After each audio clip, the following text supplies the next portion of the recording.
ഒരു ശാന്തമായ ഗ്രാമം, അടുത്തടുത്ത് സംശയാസ്പദമായ കുറേ മരണങ്ങൾ. ആരാണെന്ന് അറിയാത്ത ഒരു മിസ്റ്ററി പേഴ്സന്റെ പ്രസൻസ് ആ മരണങ്ങൾ നടക്കുന്നതിന് തൊട്ട് മുൻപ് ഉണ്ടാകും. നിങ്ങൾക്ക് ഇതുപോലത്തെ ഒരു കഥയുടെ മിസ്റ്ററി എന്താണ് എന്ന് കണ്ടുപിടിക്കണം എന്നുണ്ടോ? എങ്കിൽ ഇന്നത്തെ വീഡിയോയില് ഒരു വെറൈറ്റി ആയിട്ടുള്ള മലയാളം മിസ്റ്ററി ക്രൈം ത്രില്ലർ നോവലാണ് ഞാൻ നിങ്ങൾക്ക് പരിചയപ്പെടുത്തുന്നത്. അദൃശ്യ മുറിവുകൾ ബൈ വിഷ്ണുലാൽ സുധ. ഞാനിത് ആദ്യമായിട്ടാണ് ഒരു മലയാളം ബുക്കിന്റെ റിവ്യൂ ചെയ്യുന്നത്. എന്റെ എല്ലാ ഫിക്ഷൻ ബുക്ക് റിവ്യൂ വീഡിയോസിന്റെ അതേ സ്ട്രക്ചർ ഈ വീഡിയോയ്ക്കും ഉണ്ടാകും. ഈ വീഡിയോയില് അദൃശ്യ മുറിവുകൾ എന്ന ബുക്കിന്റെ സ്റ്റോറിയുടെ ഔട്ട്ലൈൻ വിത്തൗട്ട് എനി സ്പോയിലേഴ്സ് എന്താണ്, ഈ ബുക്കിന്റെ പ്ലസസ് എന്തൊക്കെയാണ്, ഈ ബുക്കിന്റെ മൈനസസ് എന്തൊക്കെയാണ്, ഇതൊരു ബിഗിനർ ഫ്രണ്ട്ലി ബുക്ക് ആണോ, ലാസ്റ്റ് ഈ ബുക്കിനുള്ള എന്റെ സ്റ്റാർ റേറ്റിംഗ് എന്താണ്, ഇതെല്ലാമാണ് ഞാൻ ഷെയർ ചെയ്യാനായിട്ട് പോകുന്നത്. വീഡിയോ തുടങ്ങുന്നതിന് മുമ്പ് അദൃശ്യ മുറിവുകൾ എന്ന ഈ ബുക്കിന്റെ ഫ്രീ കോപ്പി അയച്ചു തന്ന ഓഥർ വിഷ്ണുലാൽ സുധയ്ക്ക് എന്റെ വക ഒരു ബിഗ് താങ്ക് യു. ഞാൻ ഇതുവരെ ട്രൈ ചെയ്യാത്ത ഒരു ഡിഫറെന്റ് ആയിട്ടുള്ള റീഡിംഗ് അഡ്വഞ്ചർ എക്സ്പീരിയൻസ് ചെയ്യാൻ ഇത് ഹെൽപ്പ് ചെയ്തു എന്ന് തന്നെ പറയാം. Once again thank you Vishnulal Sudha.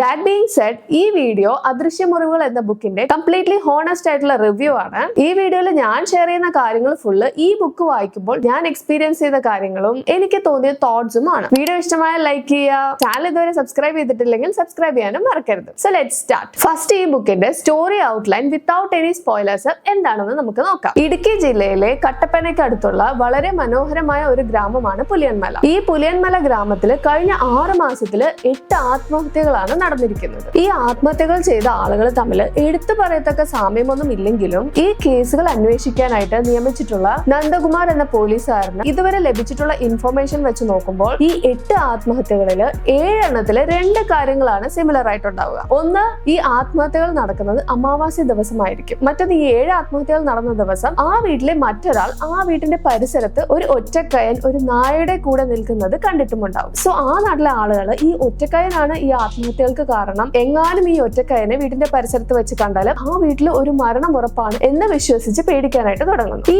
ഒറ്റക്കയനെ കണ്ടു എന്ന് പറയുന്ന ആളുകൾ പറഞ്ഞ വിവരങ്ങളൊക്കെ വെച്ച് പോലീസ് രേഖാചിത്രം വരച്ചു. എല്ലാവരും ഒരേപോലെയുള്ള കാര്യങ്ങൾ തന്നെയാണ് പറയുന്നത്. ബട്ട് ഇത്ര ക്ലിയർ ആയിട്ടുള്ള ഡീറ്റെയിൽസ് പോലീസിന് കിട്ടിയിട്ടും നന്ദകുമാറിനെ കുഴപ്പിക്കുന്ന ഒരു കാര്യമാണ്, ഈ ആളുകൾ പറയുന്ന പോലുള്ള ഒറ്റക്കയൻ ഏതൊരു CCTVയിലും പതിഞ്ഞിട്ടില്ല. അങ്ങനെ കൺഫ്യൂസ്ഡ് ആയിട്ടിരിക്കുന്ന സമയത്താണ് നന്ദകുമാറിന് ഒരു ലെറ്റർ വരുന്നത്. അതിലാണ് ഈ കേസ് അന്വേഷിക്കാനുള്ള ഫസ്റ്റ് ക്ലൂ ഉള്ളത്. സോ ആ ലെറ്ററിൽ പറഞ്ഞിട്ടുള്ള ആ ക്ലൂവിന്റെ പുറകെ നന്ദകുമാർ തന്റെ അന്വേഷണം തുടങ്ങും. ആ അന്വേഷണം അയാളെ പല ക്യാരക്ടേഴ്സ്, പല വർഷങ്ങള്, പല തലമുറകൾക്ക് മുൻപ് നടന്ന കാര്യങ്ങള്, പല ആളുകള് പണ്ട് മുതൽ ഫോളോ ചെയ്തിരുന്ന വിശ്വാസങ്ങള്, അങ്ങനെയുള്ള ഒരുപാട് ഒട്ടും പ്രതീക്ഷിക്കാത്ത രഹസ്യങ്ങളാണ് നന്ദകുമാർ ഈ കേസ് അന്വേഷണത്തിലൂടെ കണ്ടെത്തുന്നത്. അങ്ങനെ എന്ത് രഹസ്യമാണ് അന്വേഷണത്തിലൂടെ നന്ദകുമാർ കണ്ടുപിടിക്കുന്നത്? പുലിയന്മലയിൽ നടന്ന മരണങ്ങൾ ആത്മഹത്യകൾ തന്നെയാണോ അതോ കൊലപാതകങ്ങളാണോ? ഇതിന്റെയൊക്കെ പിന്നിലുള്ള ആള് ആ ഒറ്റക്കയനാണോ? ഒറ്റക്കയനെ ആളുകൾ കണ്ടു എന്ന് പറഞ്ഞാലും എന്തുകൊണ്ടാണ് ആ നാട്ടിലെ ഒരു CCTVയിൽ പോലും അയാളെ പതിയാത്തത്? നന്ദകുമാറിന് ലഭിച്ച ആ ലെറ്റർ അയച്ചത് ആരാണ്?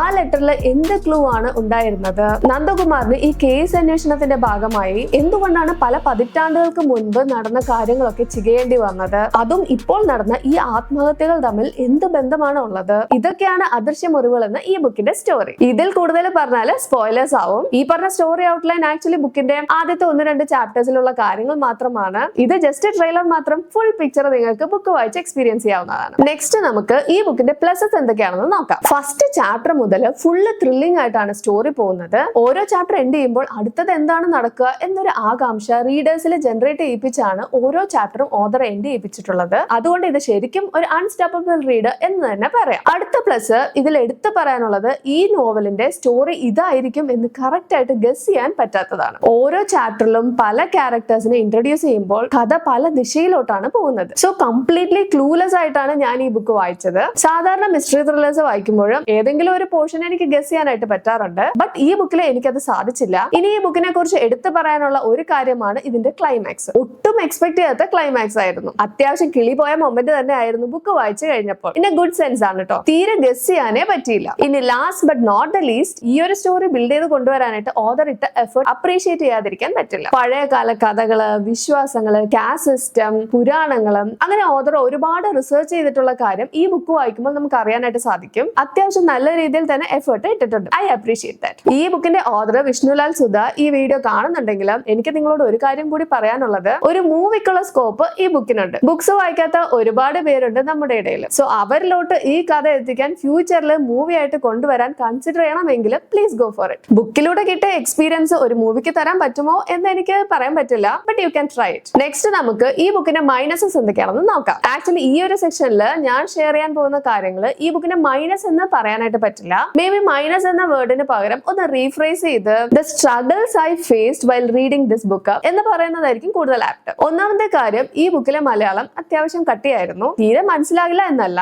ഒരുപാട് വേർഡ്സും സാഹിത്യപരമായിട്ടുള്ള വാക്കുകളായിരുന്നു. എനിക്ക് ചിലതിന്റെ ഒന്നും മീനിങ് അറിയില്ലായിരുന്നു. ചില ഓതേഴ്സിന്റെ ഒക്കെ English books as A beginner reader നമ്മൾ വായിക്കുമ്പോൾ സാധാരണ ഫേസ് ചെയ്യാറുള്ള ഒരു പ്രോബ്ലം തന്നെയാണിത്. ആ ടൈമിൽ മീനിങ് ഇതായിരിക്കും എന്ന് ഗസ് ചെയ്ത് വായിച്ചു പോകുമല്ലോ. അതുപോലത്തെ ഒരു എക്സ്പീരിയൻസ് എനിക്ക് ഈ ബുക്ക് വായിക്കുമ്പോൾ ഉണ്ടായിരുന്നു ചില പോർഷൻസിലൊക്കെ. മേ ബി ഞാൻ അത്ര മലയാളം ബുക്സ് വായിക്കാത്തത് കൊണ്ടായിരിക്കാം, ബട്ട് സ്റ്റിൽ അത്ര ഈസി ഗോയിങ് മലയാളം അല്ല. ഇനി നെക്സ്റ്റ്, ഇതിൽ ഒരുപാട് ക്യാരക്ടേഴ്സ് ഉണ്ട്. അത് മാത്രമല്ല പല ടൈം ലൈനിലെ കഥകളും ഉണ്ട്. സോ അത്യാവശ്യം നല്ല ശ്രദ്ധയോടെ ഇരുന്ന് വായിച്ചില്ലെങ്കിൽ നമുക്ക് ക്യാരക്ടേഴ്സ് ആൻഡ് പ്ലോട്ട് തമ്മിലുള്ള ലിങ്ക് വേഗം മിസ്സായി പോകാനായിട്ട് ചാൻസ് ഉണ്ട്. ഈ രണ്ട് കാര്യങ്ങളാണ് ഈ ബുക്ക് വായിക്കുന്നതിന് മുമ്പ് നിങ്ങൾ പ്രിപ്പയർഡ് ആയിട്ട് ഇരിക്കേണ്ടവ. ഞാൻ നേരത്തെ പറഞ്ഞ പോലെ ഇതൊരു മൈനസ് ആയിട്ട് എനിക്ക് പറയാനായിട്ട് പറ്റില്ല, ബിക്കോസ് ഈ ഒരു കഥ ഇങ്ങനെ പറഞ്ഞാലേ നന്നായിരിക്കുള്ളൂ. ദ സ്റ്റോറി ഡിമാൻഡ്സ് ദാറ്റ് എന്ന് വേണം പറയാൻ. മറ്റൊരു കാര്യം എന്താണെന്നാൽ ഇതിൽ അമ്പലങ്ങള്, പണ്ടത്തെ ജാതി വിഭാഗങ്ങള്, ബ്ലാക്ക് മാജിക്, അങ്ങനെ ഒരുപാട് ടോപ്പിക്സിലൂടെയാണ് കഥ പോകുന്നത്. ഇതൊരു ഫിക്ഷൻ ക്രിയേഷൻ ആണ് എന്ന പെർസ്പെക്റ്റീവിലൂടെ കണ്ടാൽ നിങ്ങൾക്ക് എൻജോയ് ചെയ്യാനായിട്ട് പറ്റും. അതല്ലാതെ ഇങ്ങനെയൊക്കെ ഉണ്ടായിരുന്നോ എന്ന് സംശയത്തിന്റെ കണ്ണുകളിലൂടെ വായിച്ചാലും ചിലപ്പോൾ അത്ര എൻജോയ് ചെയ്യാനായിട്ട് പറ്റില്ല. ഫിക്ഷൻ റീഡേഴ്സ് മോസ്റ്റ്ലി ആദ്യം പറഞ്ഞ പോലെയൊക്കെ തന്നെ ആയിരിക്കും എന്ന് അറിയാം, സ്റ്റിൽ ഒന്ന് സൂചിപ്പിച്ചതാണ്. Next, is this book beginner friendly?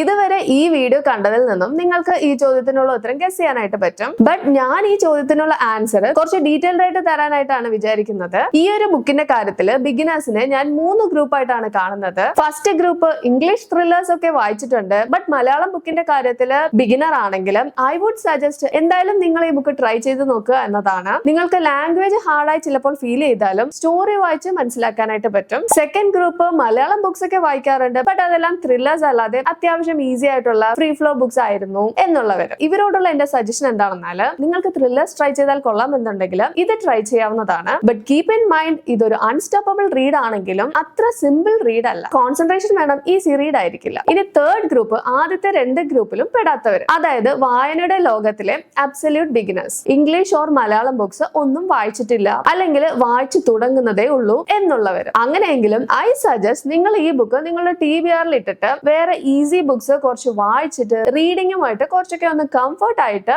ഇത് ട്രൈ ചെയ്യുന്നതായിരിക്കും നല്ലത്. ലാസ്റ്റ്, ഈ ബുക്കിനുള്ള എന്റെ സ്റ്റാർ റേറ്റിംഗ് എന്താണ്? നല്ലൊരു ത്രില്ലിംഗ് എക്സ്പീരിയൻസ് ആൻഡ് അത് മാത്രമല്ല ഒരു വെറൈറ്റി ആയിട്ടുള്ള റീഡിംഗ് എക്സ്പീരിയൻസ് എനിക്ക് തന്ന ഈ ഒരു ബുക്കിനുള്ള എന്റെ റേറ്റിംഗ് ആണ് 5 stars. അപ്പോൾ ഇതൊക്കെയാണ് അദൃശ്യ മുറിവുകൾ എന്ന ഈ ബുക്കിനെ കുറിച്ച് എനിക്ക് ഷെയർ ചെയ്യാനുള്ള കാര്യങ്ങൾ. ഈ ബുക്ക് നിങ്ങൾ ഓൾറെഡി വായിച്ചിട്ടുണ്ടെങ്കിലും നിങ്ങളുടെ എക്സ്പീരിയൻസ് എങ്ങനെയായിരുന്നു എന്ന് വീഡിയോയിൽ കമന്റ് ചെയ്യുക. ഈ വീഡിയോ കണ്ടിട്ട് ബുക്ക് വായിക്കാൻ പ്ലാൻ ഉണ്ടെങ്കിലും കമന്റ് ചെയ്യുക. ബുക്കിന്റെ ലിങ്ക് ഞാൻ ഡിസ്ക്രിപ്ഷനിൽ കൊടുത്തിട്ടുണ്ട്. Hope this video was useful. അപ്പൊ മറ്റൊരു വീഡിയോയിൽ നമുക്ക് വീണ്ടും കാണാം. ബൈ.